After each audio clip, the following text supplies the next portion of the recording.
ఓం శాంతి. ఈరోజు మురళి డేట్ 2 జనవరి 2026. బాబా చెప్తున్నారు, మధురమైన పిల్లలు, మీరు పరస్పరం చాలా ఆత్మిక స్నేహంతో ఉండాలి. ఎప్పుడూ కూడా విభేదాలలోకి రాకూడదు. ప్రశ్న: ప్రతి ఒక్క బ్రాహ్మణ పిల్లవాడు తమ హృదయాన్ని ఏ విషయం ప్రశ్నించుకోవాలి? జవాబు: మీ హృదయాన్ని ప్రశ్నించుకోండి. 1. నేను ఈశ్వరుని హృదయంలో ఉన్నానా? 2. నాలో దైవీ గుణాల ధారణ ఎంతవరకు ఉంది? 3.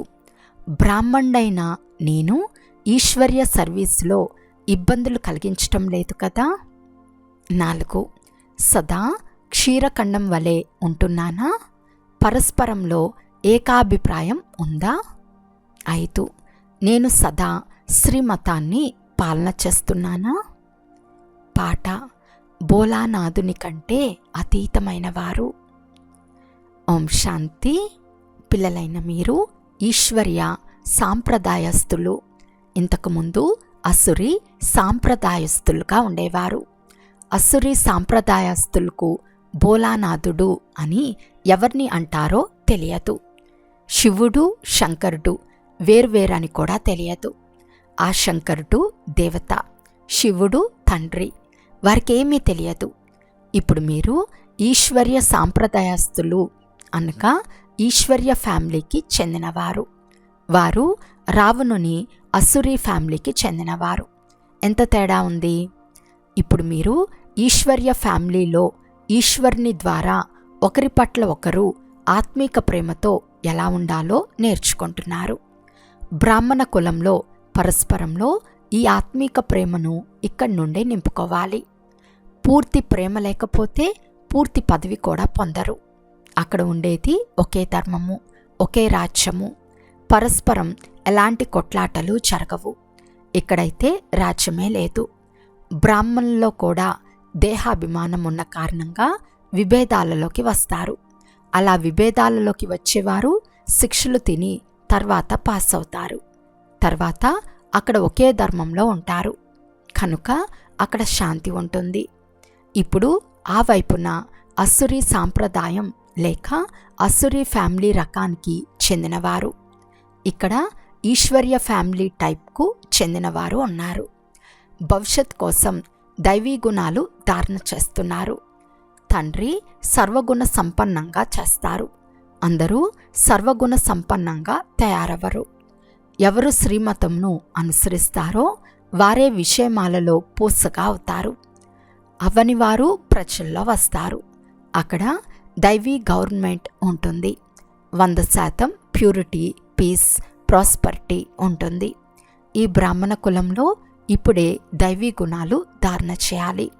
కొందరు దైవీ గుణాలు మంచిగా ధారణ చేస్తారు, ఇతరులతో చేయిస్తారు. ఈశ్వర్య కులంలో కూడా పరస్పర ఆత్మీక స్నేహం అనేది దేహీ అభిమానిగా ఉన్నప్పుడే ఉంటుంది. అందువలన పురుషార్థం చేస్తూ ఉంటారు. చివరిలో కూడా అందరి అవస్థ ఏకరసంగా ఒకే మాదిరిగా ఉండదు. తర్వాత శిక్షలు అనుభవించి పదవీ భ్రష్టులు అవుతారు, తక్కువ పదవిని పొందుతారు.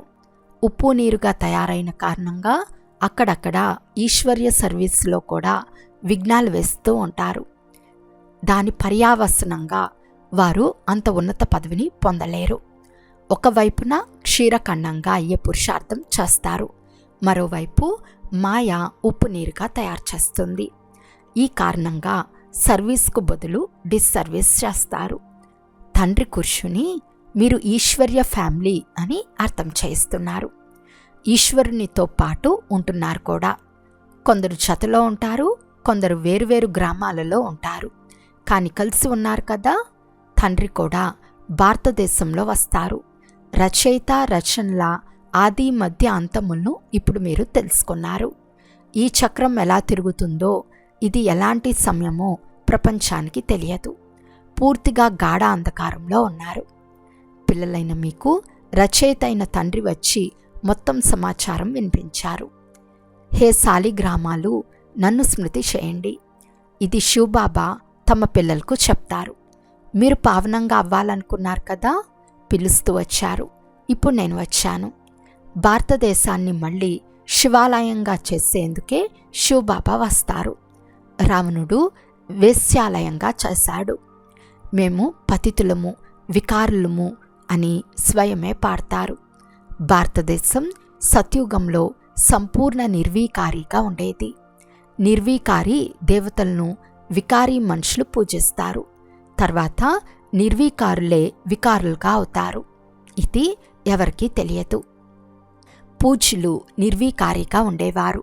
తర్వాత పూజారులు వికారిగా తయారయ్యారు. అప్పుడు హే పతిత పావన రండి, వచ్చి నిర్వీకారిగా చేయండి అని పిలుస్తారు. తండ్రి చెప్తున్నారు, ఇది మీ అంతిమ జన్మ. మీరు పవిత్రంగా తయారవ్వండి. నన్నొక్కడనే స్మృతి చేస్తే మీ పాపాలు తొలగిపోతాయి. మీరు తమో ప్రధానం నుండి సతో ప్రధాన దేవతలుగా అవుతారు. తర్వాత చంద్రవంశీ క్షత్రియ ఫ్యామిలీ టైప్లోకి వస్తారు. ఈ సమయం ఈశ్వర్య ఫ్యామిలీ టైప్. తర్వాత దైవీ ఫ్యామిలీలో 21 జన్మలు ఉంటారు. ఈ ఈశ్వర్య ఫ్యామిలీలో మీరు అంతిమ జన్మను గడుపుతారు. ఇందులో పురుషార్థం చేసి సర్వగుణ సంపన్నంగా తయారవ్వాలి. మీరు పూజ్యులుగా ఉండేవారు. ఖచ్చితంగా రాజ్యపాలన చేస్తూ ఉండేవారు. తర్వాత పూజారులుగా అయ్యారు. ఇది అర్థం చేయించాల్సి వచ్చింది కదా. భగవంతుడు తండ్రి, మనము వారి పిల్లలము కనుక ఫ్యామిలీ అయింది కదా. మీరే తల్లి తండ్రి, మేము మీ పిల్లలము అంటూ పాడతారు కూడా. మరి ఫ్యామిలీ అయింది కదా. ఇప్పుడు తండ్రి నుండి అత్యధిక సుఖం లభిస్తుంది. తండ్రి చెప్తున్నారు, నిస్సందేహంగా మీరు మా ఫ్యామిలీకి చెందిన వారు. కానీ డ్రామా ప్లాన్ అనుసారం రావణ రాజ్యంలోకి వచ్చిన తర్వాత మళ్ళీ మీరు దుఃఖంలోకి వస్తారు. అప్పుడు పిలుస్తారు. ఈ సమయంలో మీరు యాక్యురేట్ ఫ్యామిలీ. తర్వాత మీకు 21 జన్మలకు వారసత్వం ఇస్తాను. ఈ వారసత్వం తర్వాత దైవీ ఫ్యామిలీలో 21 జన్మలు స్థిరంగా ఉంటుంది. దైవీ ఫ్యామిలీ సత్య త్రేతాయుగాల వరకు నడుస్తుంది. తర్వాత రావణ రాజ్యం ఉండటం వలన మేము దైవీ ఫ్యామిలీ వారమని మర్చిపోతారు. వామ మార్గంలోకి వెళ్ళటం వలన అసురీ ఫ్యామిలీ వారిగా అయిపోతారు. 63 జన్మలు మెట్లు దిగుతూ వచ్చారు. ఈ జ్ఞానమంతా మీ బుద్ధిలో ఉంది. ఎవరికైనా అర్థం చేయించగలరు. వాస్తవానికి మీరు దేవీ దేవతా ధర్మానికి చెందినవారు. సత్యుగానికి ముందు ఉండేది కలియుగం. సంగమంలో మిమ్మల్ని మనుషుల నుండి దేవతలుగా చేస్తారు. మధ్యలో ఉన్నది ఈ సంగమం. మిమ్మల్ని బ్రాహ్మణ ధర్మం నుండి తర్వాత దైవీ ధర్మంలోకి తీసుకువస్తారు. లక్ష్మీనారాయణులు ఈ రాజ్యం ఎలా పొందారో అర్థం చేయించబడింది. దీనికంటే ముందు అసురి రాజ్యం ఉండేది. తర్వాత దైవీ రాజ్యంగా ఎప్పుడు ఎలా తయారైంది తండ్రి చెప్తున్నారు. కల్పకల్పం సంగమంలో వచ్చి మిమ్మల్ని బ్రాహ్మణ, దేవత, క్షత్రియ ధర్మాలలోకి తీసుకువస్తాను. ఇది భగవంతుని ఫ్యామిలీ. అందరూ గాడ్ ఫాదర్ అని అంటారు. కానీ తండ్రిని తెలుసుకోని కారణంగా అనాథులైపోయారు. అందువలన ఘోర అంధకారంను ప్రకాశవంతంగా చేయటానికి తండ్రి వచ్చారు. ఇప్పుడు స్వర్గస్థాపన జరుగుతోంది. మీరు చదువుకుంటున్నారు. దైవీ గుణాలు ధారణ చేస్తున్నారు. శివ జయంతిని జరుపుకుంటారు. శివ జయంతి తర్వాత ఏం జరుగుతుంది అనేది కూడా తెలుసుకోవాలి. తప్పకుండా దైవీ రాజ్య జయంతి జరిగి ఉంటుంది కదా. హెవెన్లీ గాడ్ ఫాదర్ హెవెన్ను స్థాపన చేయటానికి హెవెన్లో అయితే రారు. నేను హెల్ అంటే నరకము మరియు హెవెన్ అంటే స్వర్గం మధ్యలో సంగమంలో వస్తానని చెప్తారు. శివరాత్రి అని అంటారు కదా, కనుక నేను రాత్రిలో వస్తాను. ఇది పిల్లలైన మీరు అర్థం చేసుకోగలరు. ఎవరు అర్థం చేసుకుంటారో వారు ఇతరులకు కూడా ధారణ చేయిస్తారు. మనస, వాచ, కర్మన ఎవరు సర్వీసులో తత్పరులై ఉంటారో వారు హృదయంపై అధిరోహిస్తారు. ఎంతెంత సర్వీస్ చేస్తారో అంత హృదయాన్ని అధిరోహిస్తారు. కొందరు ఆల్రౌండ్ వర్కర్స్ ఉంటారు. అన్ని పనులు నేర్చుకోవాలి. భోజనం వండటం, రోటీ తయారు చేయటం, గిన్నెలు శుభ్రం చేయటం, ఇది కూడా సర్వీస్ కదా. తండ్రి స్మృతి ఫస్ట్. వారి స్మృతితోనే వికర్మలు వినాశనం అవుతాయి. ఇక్కడి వారసత్వం లభించి ఉంది. అక్కడ సర్వగుణ సంపన్నంగా ఉంటారు. యథా రాజా రాణి తథా ప్రజ. దుఃఖపు విషయం ఉండదు. ఈ సమయంలో అందరూ నరకవాసులే. అందరిది దిగచారే కళ, మళ్ళీ ఇప్పుడు ఎక్కే కళ ఉంటుంది. తండ్రి అందరినీ దుఃఖం నుండి విడిపించి సుఖంలోకి తీసుకువెళ్తారు. అందువలన తండ్రిని లిబరేటర్ అంటారు. ఇక్కడ మేము తండ్రి నుండి వారసత్వం తీసుకుంటున్నాము, యోగ్యులుగా తయారవుతున్నామని మీకు నష ఉంటుంది. ఇతరులను రాజ్య పదవి పొందే యోగ్యులుగా తయారు చేసేవారిని యోగులు అని అంటారు. చదువుకునేవారు చాలామంది వస్తారని కూడా బాబా అర్థం చేయించారు. అందరూ 84 జన్మలు తీసుకుంటారని కాదు. కొద్దిగా చదువుకునేవారు ఆలస్యంగా వస్తారు కనుక జన్మలు కూడా తక్కువ తీసుకుంటారు కదా. కొందరు 80, కొందరు 82, కొందరు త్వరగా వస్తారు, కొందరు వెనక వస్తారు. ఆధారమంతా చదువుపై ఉంటుంది. సాధారణ ప్రజలు వెనక వస్తారు. వారికి 84 జన్మలు ఉండవు, వెనక వస్తూ ఉంటారు. పూర్తిగా లాస్ట్లో ఉండేవారు త్రేతా అంతిమంలో వచ్చి జన్మ తీసుకుంటారు. తర్వాత వామ మార్గంలోకి వెళ్తారు. దిగచారటం మొదలైపోతుంది. భారతవాసులు ఎలా 84 జన్మలు తీసుకున్నారో తెలిపించేదే ఈ మెట్ల చిత్రం. ఈ సృష్టి చక్రము డ్రామా రూపంలో ఉంది. పావనంగా ఉన్నవారే ఇప్పుడు పతితంగా తయారయ్యారు. తర్వాత మళ్ళీ పావన దేవతలుగా అవుతారు. తండ్రి వచ్చినప్పుడు అందరి కళ్యాణం జరుగుతుంది. అందువలన దీనిని కళ్యాణకారి యుగము అని అంటారు. బలిహారి అంతా తండ్రిదే. వారు అందరి కళ్యాణం చేస్తారు. సత్యుగంలో అందరి కళ్యాణం ఉండేది, ఏ దుఃఖమూ లేదు. మనము ఈశ్వర్య ఫ్యామిలీ టైప్ వారమని అర్థం చేయించాల్సి వచ్చింది. ఈశ్వరుడు అందరికీ తండ్రి. ఇక్కడే మీరు మాతాపిత అంటూ పాడతారు. అక్కడ కేవలం ఫాదర్ అంటారు. ఇక్కడ పిల్లలైన మీకు తల్లి తండ్రి లభిస్తారు. ఇక్కడ పిల్లలైన మిమ్మల్ని అడాప్ట్ చేసుకుంటారు. ఫాదర్ క్రియేటర్ అయినప్పుడు మదర్ కూడా ఉంటుంది. లేకపోతే రచన ఎలా జరుగుతుంది? హెవెన్లీ గాడ్ ఫాదర్ ఎలా హెవెన్ను స్థాపన చేస్తారో భారతవాసులకు తెలియదు, విదేశీయులకు తెలియదు.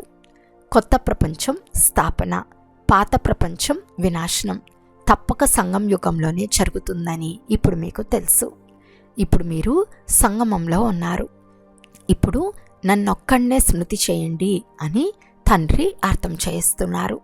ఆత్మ పరంపిత పరమాత్మను స్మృతి చేయాల్సి ఉంటుంది. పరమాత్మ తండ్రి ఇక్కడే వస్తారు. ఆత్మలు పరమాత్మ చాలా కాలంగా వేరుగా ఉన్నారు.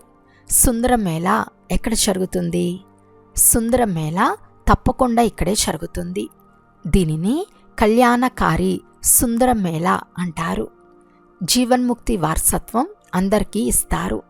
జీవన బంధనం నుండి విడుదలైపోతారు. శాంతిధామానికి అందరూ వెళ్తారు. తర్వాత వచ్చేటప్పుడు సతోప్రధానంగా ఉంటారు. ధర్మస్థాపనార్థం వస్తారు. క్రింద ఎప్పుడైతే వారి జనసంఖ్య పెరుగుతుందో అప్పుడు రాజ్యం కోసం పురుషార్థం చేయాలి. అప్పటి వరకు ఏ కొట్లాట్లు మొదలైనవి ఉండవు. సతోప్రధానం నుండి రజోలోకి వస్తే యుద్ధాలు, పోట్లాట్లు ప్రారంభిస్తారు. మొదట సుఖం, తర్వాత దుఃఖం. ఇప్పుడు దుర్గతిని పొందారు. ఈ కలియుగ ప్రపంచం వినాశనం తర్వాత సత్యుగ ప్రపంచ స్థాపన అవ్వవలసి ఉంది. విష్ణుపురి స్థాపన బ్రహ్మ ద్వారా చేస్తున్నారు. ఎలాంటి పురుషార్థం చేస్తారో దాని అనుసారం విష్ణుపురిలోకి వచ్చి ప్రాలబ్ధం పొందుతారు. ఇవి అర్థం చేసుకోవాల్సిన చాలా మంచి మంచి విషయాలు. ఈ సమయంలో మేము ఈశ్వరు నుండి భవిష్య 21 జన్మల వారసత్వం పొందుతున్నామని పిల్లలైన మీకు చాలా సంతోషం కలగాలి. ఎంతగానో పురుషార్థం చేసి తమను యాక్యురేట్గా చేసుకుంటారు. మీరు యాక్యురేట్గా తయారవ్వాలి. గడియారాలు కూడా లివర్ గడియారాలు, సిలిండర్ గడియారాలు ఉంటాయి కదా. లివర్ గడియారాలు చాలా యాక్యురేట్గా ఉంటాయి. పిల్లల్లో కూడా కొందరు యాక్యురేట్గా తయారవుతారు. కొందరు అన్యాక్యురేట్గా తయారైతే పదవి తగ్గిపోతుంది. పురుషార్థం చేసి యాక్యురేట్గా తయారవ్వాలి. ఇప్పుడు అందరూ యాక్యురేట్గా నడవరు. పురుషార్థం చేయించేవారు ఒక్క తండ్రియే. అదృష్టాన్ని తయారు చేసుకునే పురుషార్థంలో లోటు ఉంది, అందువలన తక్కువ పదవి పొందుతారు. శ్రీమతాన్ని అనుసరించని కారణంగా, అసురీ గుణాలను వదలని కారణంగా, యోగంలో ఉండని కారణంగా ఇవన్నీ జరుగుతాయి. యోగంలో లేకపోతే పండితుని మాదిరిగా ఉంటారు. యోగం తక్కువగా ఉంటుంది కనుక శివబాబా వైపు ప్రేమ ఉండదు. ధారణ కూడా తక్కువగా ఉంటుంది. ఆ సంతోషం ఉండదు. ముఖం కూడా నిర్జీవంగా ఉన్నట్లుగా ఉంటుంది. మీ ఫ్యూచర్స్ ఎల్లప్పుడూ దేవతల వలె హర్షితంగా ఉండాలి. తండ్రి మీకు ఎంత వారసత్వం ఇస్తారు? ఎవరైనా పేద పిల్లవాడు షౌకారుల వద్దకు వెళ్తే అతనికి ఎంత సంతోషం ఉంటుంది? మీరు చాలా పేదలుగా ఉండేవారు. ఇప్పుడు తండ్రి అడాప్ట్ చేసుకున్నారు. మేము ఈశ్వర్య సాంప్రదాయస్తులుగా అయ్యామని సంతోషం కలగాలి. కానీ అదృష్టంలో లేకపోతే ఏం చేయగలరు? పదవీ భ్రష్టులైపోతారు. పట్టపు రాణి కావరు. తండ్రి వచ్చేది పట్టపు రాణిగా చేయటానికి. బ్రహ్మ, విష్ణు, శంకర్లు ముగ్గురు శివబాబా పిల్లలని, భారతదేశాన్ని మళ్ళీ బ్రహ్మ ద్వారా స్వర్గంగా చేస్తారని పిల్లలైన మీరు ఎవరికైనా అర్థం చేయించవచ్చు. శంకరుని ద్వారా పాత ప్రపంచం వినాశనమవుతుంది. భారతదేశంలోనే కొంతమంది మిగిలిపోతారు. ప్రళయమైతే జరగదు, కానీ ప్రళయం జరిగినట్లుగా చాలామంది సమాప్తమైపోతారు. రాత్రికి పగలుకు ఉన్నంత తేడా వస్తుంది. వారందరూ ముక్తిధామంలోకి వెళ్ళిపోతారు. ఇది కేవలం పతిత పావనుడైన తండ్రి పనే. తండ్రి చెప్తున్నారు, దేహి అభిమానులు కావండి, లేకపోతే పాత సంబంధికులు గుర్తుకొస్తూ ఉంటారు. వదిలేశారు కూడా, అయినా బుద్ధి వెళ్తూ ఉంటుంది. నిర్మోహులు కావలేదు. దీనినే వ్యభిచారి స్మృతి అని అంటారు. సద్గతి పొందలేరు, ఎందుకంటే దుర్గతిలో ఉన్న వారిని గుర్తు చేసుకుంటూ ఉంటారు. అచ్చా, మధురాతి మధురమైన అపురూపమైన పిల్లలకు మాతాపిత బాప్దాదాల ప్రియ స్మృతులు మరియు గుడ్ మార్నింగ్. ఆత్మిక పిల్లలకు ఆత్మిక తండ్రి నమస్తే. ఆత్మిక తండ్రికి ఆత్మిక పిల్లల యొక్క ప్రియ స్మృతులు మరియు నమస్తే నమస్తే నమస్తే. ధారణ కొరకు ముఖ్య సారము. ఫస్ట్ పాయింట్, బాప్దాదా హృదయంపై అధిరోహించటానికి మనసా వాచా కర్మన సేవ చేయాలి. యాక్యురేట్ ఆల్రౌండర్గా తయారవ్వాలి. సెకండ్ పాయింట్, ఏ పాత సంబంధం గుర్తురానంత దేహీ అభిమానిగా తయారవ్వాలి. పరస్పరం చాలా చాలా ఆత్మీక ప్రేమతో ఉండాలి. ఉప్పు నీరుగా అవరాదు. ఈరోజు వరదానము. విశ్వ పరివర్తన యొక్క శ్రేష్ఠ కార్యంలో తమ వ్రేలును ఇచ్చే మహాన్ సో నిర్మాణ్ భవ. ఏదైనా స్థూల వస్తువును లేక పదార్థాన్ని తయారు చేసినప్పుడు అందులో అన్ని వస్తువులను వేస్తారు. ఏదైనా సాధారణ తీపి లేక ఉప్పు తక్కువైనా ఎంత ఫస్ట్ క్లాస్ పదార్థమైనా తినటానికి యోగ్యంగా తయారవ్వతో, అలాగే విశ్వ పరివర్తన యొక్క ఈ శ్రేష్ఠ కార్యం కొరకు ప్రతి ఒక్క రత్నం అవసరమే. అందరి వ్రేలు కావాలి. అందరూ తమ తమ రీతుల ద్వారా చాలా చాలా అవసరం. అందరూ శ్రేష్ఠ మహారథులే. అందువలన తమ కార్యం యొక్క శ్రేష్ఠతను, గొప్ప విలువను తెలుసుకోండి. అందరూ మహానాత్మలే, కానీ ఎంత మహాన్గా ఉన్నారో అంత నిర్మాణంగా కూడా తయారవ్వండి. స్లోగన్: మీ నేచర్ను సరళంగా చేసుకుంటే కార్యాలన్నీ సులభమైపోతాయి. అవ్యక్త సూచన: ఈ అవ్యక్త మాసంలో బంధన్ముక్తులుగా ఉండి జీవన్ముక్తి స్థితిని అనుభవం చేయండి. జీవితంలో ఉంటూ సమయం నాజూగ్గా ఉన్న పరిస్థితులు, సమస్యలు, వాయుమండలం డబల్ దూషితంగా ఉన్నప్పటికీ వాటి ప్రభావం నుండి ముక్తంగా ఉండాలి. జీవితంలో ఉంటున్న ఈ సర్వ రకరకాల బంధనాల నుండి ముక్తంగా ఉండాలి. ఒక్క సూక్ష్మ బంధనం కూడా ఉండరాదు.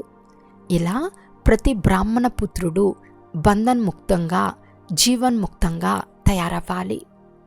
సంగం యుగంలోనే ఈ జీవన్ముక్త స్థితి యొక్క ప్రాలబ్ధాన్ని అనుభవం చేయాలి. అచ్చా, ఓం శాంతి.